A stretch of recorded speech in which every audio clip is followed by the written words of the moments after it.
Nabi SAW walaupun dalam keadaan musafir, walaupun dalam keadaan membaca surah yang pendek, ya, walaupun dalam keadaan dalam salat, baginda tetap mengindahkan bacaan surahnya, ya. Baginda tetap mengindahkan bacaan Al-Qurannya, ya.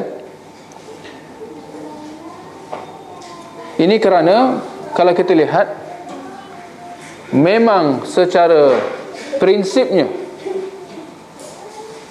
ketika mana kita membaca Al-Quran, sama ada di luar solat ataupun di dalam solat, seperti mana yang dapat kita fahami daripada hadis ni, kita dituntut untuk membaca Al-Quran itu secara tartil. Apa artinya tartil? Ya, seperti mana dalam perintah Allah dalam Al-Quran surah Al-Muzammil ayat yang keempat, warattilil Qur'ana tartila, dan bacalah Al-Quran itu secara tartil.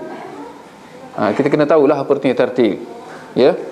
Boleh kita definisikan tartil itu sebagai membaca dengan baik dan dengan perlahan-lahan tanpa tergesa-gesa. Itu maknanya tartil. Membaca dengan baik dan secara perlahan-lahan. Maknanya bukan dengan bacaan yang laju, ya, dalam solat atau di luar solat. Membaca dengan baik boleh kita fahami mengandungi dua aspek. Aspek menjaga tajwidnya, ya, menjaga tajwid, hukum hakam membaca Al-Quran itu dari sudut makhrajnya dan dari sudut dengung atau tidaknya, ya, itu dari sudut tajwid, dan dari sudut, ya, mengindahkan suara, ya, mengindahkan suara ketika membaca Al-Quran itu. Dalam sebuah hadis yang sahih daripada Abu Dawud, baginda sallallahu alaihi wasallam bersabda, yuqalu li sahibil Quran, akan dikatakan kepada mereka yang membaca Al-Quran, ya, yakni di akhirat kelak, iqra wartaqi warattil kama kunta turattil fid dunya fa inna manzilataka 'inda akhir ayatin taqra'uha. Bacalah, naiklah, yakni di tempat yang tinggi, dan bacalah secara tartil sebagaimana engkau membaca di dunia. Sesungguhnya, ini kelebihan orang yang membaca secara tartil, membaca Al-Quran secara tartil. Sesungguhnya kedudukanmu adalah pada ayat terakhir yang engkau baca. Kedudukanmu adalah pada ayat yang terakhir engkau, ya, membaca. Maknanya lagi banyak kita membaca Al-Quran itu secara tartil, lagi tinggilah kedudukan kita di akhirat, di syurga kelak, ya. Maka seperti yang kita sebutkan tadi, tartil juga membawa maksud, ya, membaca secara perlahan-lahan. Boleh kita perincikan apa maksud baca secara perlahan-lahan tu, ya. Juga terangkum dalam maksudnya, ya, di samping tidak tergesa-gesa, juga kita dituntut untuk membaca satu ayat, ya, bukan dengan secara bersambung, ya. Ini adalah sunnahnya, ya. Dan dalam bacaan surah Al-Fatihah itu secara khasnya kita membaca satu ayat. Alhamdulillahi Rabbil Alamin, kita berhenti. Ar-Rahmanir Rahim, berhenti, ya. Satu ayat. Dalam hadis yang sahih daripada riwayat Bukhari, Nabi SAW bersabda, zayyinul Quran bi aswatikum, cantikkanlah Al-Quran dengan suara kamu. Fa inna as-sautal hasan yazidul Qur'ana hasana, sesungguhnya suara yang merdu akan mencantikkan lagi Al-Quran. Suara yang merdu akan mencantikkan lagi, ya, Al-Quran. Nak mengatakan bahawa Al-Quran itu dah cantik, tetapi dituntut untuk kita mencantikkannya lagi dengan kita mengindahkan, dengan kita membacanya dengan suara yang merdu, ya. kita perincikan lagi. InsyaAllah ni semua kita tambahkan lagi ilmu kita. Apa artinya bacaan yang merdu? Apa artinya membaca Al-Quran dengan merdu? Apa artinya membaca Al-Quran dengan indah? Ini pun juga kita kena faham, kerana ramai yang keliru. Dalam sebuah hadis yang sahih daripada Ad-Darimi, Nabi SAW bersabda, "Inna min ahsanin nasi sawtan bil Quran alladhi idza sami'tumuhu yaqra hasibtumuhu yakhshallah." Sesungguhnya di kalangan mereka yang elok bacaan Al-Qurannya, yakni indah bacaan Al-Qurannya, merdu, adalah mereka yang jika engkau mendengar mereka membaca, kamu menyangka dia takut kepada Allah. Maksudnya apa? Bila kita dengar dia membaca Al-Quran,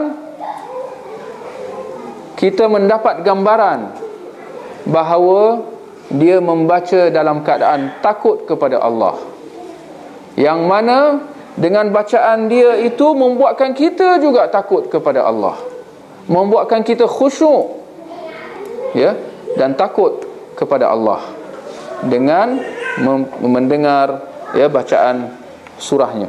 Ini yang dimaksudkan dengan bacaan Al-Quran dengan indah, membaca Al-Quran dengan merdu, membaca Al-Quran, ya, dengan berlagu. Kita dituntut untuk membaca Al-Quran dengan berlagu, ya. Dalam hadis yang sahih daripada riwayat Abu Dawud, Nabi SAW bersabda, "Laisa minna man lam yataghanna bil Quran." Bukan daripada kalangan kami mereka yang tidak melagukan Al-Quran. Bukan daripada kalangan kami, bukan daripada kalangan umat baginda sallallahu alaihi wasallam, bukan daripada kalangan mereka yang berpegang dengan sunnah Nabi sallallahu alaihi wasallam.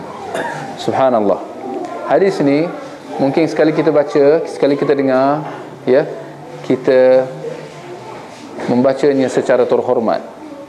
Dia berlalu dengan begitu sahaja, tanpa kita dapat memahami maksud di sebaliknya.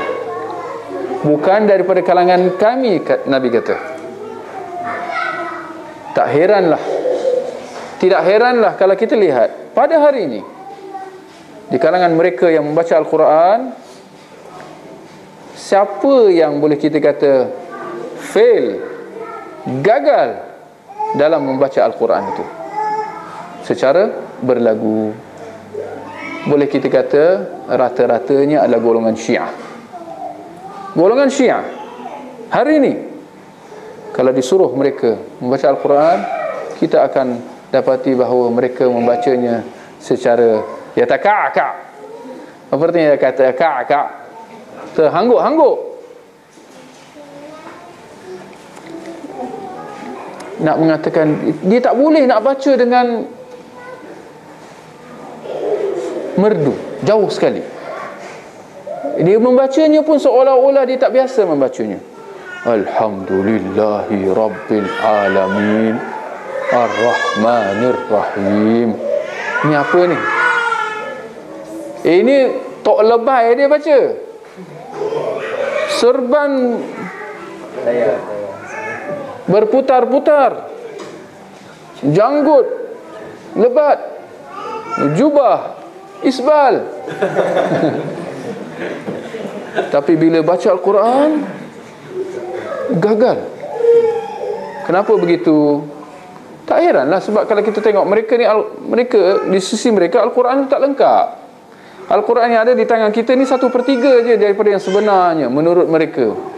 Maka dengan kefahaman macam tu, bahawa Al-Quran tak lengkap, adakah kita dapati bahawa mereka akan menjaga Al-Quran yang ada ni?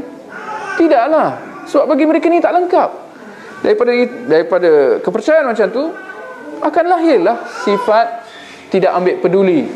Buat apa nak peduli dengan sesuatu yang tak lengkap, kan? satu yang tak sempurna, satu yang ada kekurangan, buat apa nak ambil peduli? Maka ini hasilnya, ya, mereka akhirnya tidak membacanya dengan sepatutnya, ya, tidak ada tartil, ya, tidak ada lagu. Pun dalam masa yang sama kita nak kita ingatkan jugalah, bila dikatakan secara tartil, secara lagu, ya, yang dimaksudkan dengan lagu di sini bukan lagu mengikut metod, mengikut kaedah lagu barat. Mungkin ada juga terkejut, apa lagu barat pula ni?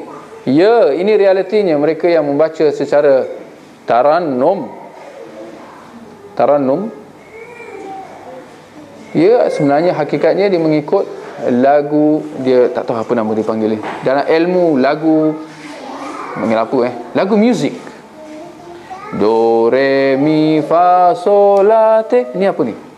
Ni dipanggil apa ni Do, re, mi, fa, sol, la, te ni apa ni? Ni bukan alif bata ni. Ni kaedah lagu muzik. Ya? Ya? Maka tarannum dia mengikut hukum muzik ini. Do, re, mi, fa, sol. Bismillahirrahmanirrahim. Alhamdulillahi Rabbil Alamin. Do, re, mi. Ar-Rahmanir-Rahim. Maliki yaumiddin. Fa, sol, la. Iyyaka na'budu wa iyyaka nasta'in. Fa, sol, la, te. Sampai merah jadi padam. Di sini soalan, adakah mereka yang membaca seperti ini menepati tuntutan supaya membaca Al-Quran itu dengan indah? Daripada satu sudut mungkin ada yang tak faham, mengatakan, oh ini indah lah. Tetapi itu yang kita dah perincikan tadi. Bila dikatakan indah, maksudnya apa? Ya, kita merasakan bahawa orang itu khusyuk, takut kepada Allah. Orang yang mengangkat-angkat suaranya sehingga seakan-akan menjerit-jerit, sehingga muka jadi merah padam, ini bukan orang yang khusyuk. Ini bukan orang yang takut. Kita takut dia meletup, ya, sebab dah suara macam tu. Bukan takut kepada Allah. Kita risau kat dia, ya, kita takut dia punya suara tu akan pecah sebab dah nyaring macam tu. Tetapi jauh daripada takut kepada Allah, ya. Maka ini semua menyalahi sunnah Nabi sallallahu alaihi wasallam, ya. Apa yang pasti, Nabi sallallahu alaihi wasallam tak pernah baca macam tu, sehingga ada ikut gaya hukum muzik. Do, re, mi, fa, sol, la, te. Ini do, re, mi, fa, sol, la, te bukan daripada syariat Islam. No, bunyi pun do, re, mi, fa, sol, la, te, kan? Ini daripada barat. Maka ini semua menyalahi sunnah Nabi sallallahu alaihi wasallam yang perlu kita elakkan, yang perlu kita jauhi, ya. Sebaliknya, hendaklah kita membaca Al-Quran itu seperti mana yang diajar oleh Nabi sallallahu alaihi wasallam dan diamalkan oleh para sahabat dan diwarisi oleh generasi Islam satu demi satu. Diwariskan kepada kita bacaan Al-Quran itu seperti mana Al-Quran itu diwariskan satu generasi kepada satu generasi yang berikutnya. Maka seperti itulah sepatutnya Al-Quran itu dibaca, ya. Adapun tarannum ini, wallahu alam, kalau kita selidik, saya merasa hampir yakin bahawa ia adalah satu yang baru yang diada-adakan akhir kurun ini, ya. Adapun pada generasi awal Islam dulu tidak ada seperti itu. Wallahu alam. Kita boleh bayangkan sajalah, dalam solat ada yang nak baca macam tu. Kalau benar dia indah, Kalau dia benar menepati syarak Islam, persoalannya, mengapa tidak ada imam atau sesiapa yang nak solat baca macam tu? Alhamdulillahirabbil alamin, Ar-Rahmanir-Rahim. Makmum kat belakang tu halus. Imam ni nak bawa kita ke mana pula ni? Ar-Rahmanir-Rahim, Maliki. Sudah. Sudahlah. Realitinya tak ada orang buat, kan? Menunjukkan kepada kita apa? Kan? Kalau bukan ini adalah sesuatu yang tidak ada asasnya daripada syarak. Kan? Satu bukti yang kalau kita tak nak lihat daripada sudut syarak, kita boleh lihat daripada sudut waqi', praktik secara amalan masyarakat. Kan? Wallahu a'lam. Kebiasaannya kalau pertandingan ada dua lah. Satu musabaqah tilawah, maknanya pembaca tu membaca dengan lihat. Satu lagi musabaqah hafazan. Ya. Peserta tu hafal lah. Ya. Adapun kalau musabaqah pertandingan hafalan, itu satu yang baik lah kita kata secara paling tidak, ya, untuk memberi galakan untuk, ya, orang menghafal, kan. Tapi adapun musabaqah tilawah, mungkin ni satu yang berat lah. Ni nak kata macam mana, kan. Ya, kita sentiasa kena kembalikan kepada, ya, sunnah Nabi sallallahu alaihi wasallam dalam kita nak menilai satu tu baik atau buruk, ya, bukan kepada akal. Jauh sekali, ya. Maka kita kata, adakah bacaan seperti ini menepati sunnah Nabi sallallahu alaihi wasallam, ya, dari segi caranya dan dari segi tujuannya. Ya, kita melihat bahawa musabaqah tilawah ni dia lebih kepada menunjuk-nunjuk. Dia tak hafal, nak menunjuk-nunjuk bacaan dia indah, ya. Maka kerana itu dibaca dengan sebegitu rupa untuk nak menunjuk-nunjuk. Maka ini semua bercanggah dengan tujuan dibaca Al-Quran itu, yang mana dituntut untuk kita mengindahkan suara kita, dibaca dengan merdu secara berlagu. Tujuan dia apa? Untuk menambahkan kekhusyukan, supaya kita lebih takut, supaya kita merasa getar dengan keagungan Allah Subhanahu Wa Taala, supaya ada ketakutan di situ, supaya kita timbul, supaya kita rasa hampir dengan Allah, supaya kita merasa bahawa Allah melihat kita dengan bacaan Al-Quran kita. Bukan sebaliknya, bukan supaya kita rasa hebat, bukan supaya kita rasa bagus, ya, dan sebagainya. Maka itu bercanggah. Maka akhirnya ini tidak menepati sunnah lah, ya, paling kurangnya. Taranum dengan qiraat tu sama ke? Qiraat lain. Ya, taranum lagu tu, ya, walaupun saya bukan pakar dalam taranum, alhamdulillah. Tapi qiraat pun, ya, walaupun saya bukan pakar juga dalam qiraat, ya, innalillah. Tapi qiraat itu memang sunnah. Maka ada qiraat sampai 7. Ada 7 bentuk qiraat, ya. Itu yang masyhur, dan ada yang 3 lagi yang tidak masyhur. Maka keseluruhannya ada 10 qiraat. Qiraat apa artinya? Cara bacaan, ya, cara bacaan. Kita ada qiraat Warash, apa lagi? Yang biasa kita baca Hafs an Asim, Qalun, ada lagi apa? Khalaf an Hamzah. Ya, ada kesemuanya 7 dan 10 yang kesemuanya lah. Yang 7 yang masyhur, ya. Sabbih isma rabbikal a'la, yang kita dah baca. Allazi khalaqa fasawwa, wallazi qadara fahada, wallazi akhrajal mar'a faj'alahu ghutha'an ahwa, sanuqri'uka fala tansa illa ma syaa Allah, innahu ya'lamul jahra wa ma yakhfa, wa nuyassiruka lil yusra, fadhakkir in nafa'atidh dhikra, sayadhakkaru man yakhsha. Ini bukan logat Kelantan. Ini bacaan Warash kalau tak silap. Ustaz, macam tu kalau untuk kita memilih, kan ada banyak sekarang MP3 Al-Quran, kan. untuk kita perdengarkan. So kalau kita nak pilih nak download Al-Quran tu, so kita kena dengarkan yang mana yang menyebabkan kita rasa takut kepada Allah. Barakallah. Baru kita boleh download. Baru kita ambil cara bacaan tu. terpulang. Ya. Apa yang pasti memang itu yang sepatutnya. Kita patut membaca atau mendengar bacaan orang yang boleh menambahkan kekhusyukan serta ketakutan kita kepada Allah Subhanahu Wa Taala. Kerana itu tujuan membaca atau mendengar Al-Quran.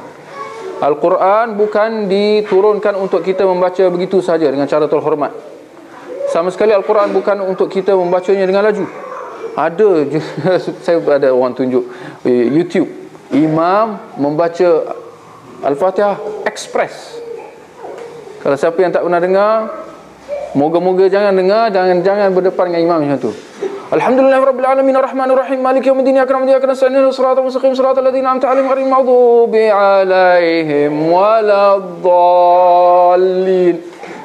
Dia lala tu dia slow pula. Ghairil maghdubi 'alaihim waladdallin. Ya. Tak tahulah macam mana makmum kat belakang tu. Oh. Dia punya lagu dia. Ini bacaan yang batil, yang haram. Ya, sama sekali kita tidak boleh membaca macam tu. Ini bercanggah dengan kewajipan untuk kita membaca secara tertil. Maka Al-Quran perlu dibaca dengan betul. InsyaAllah.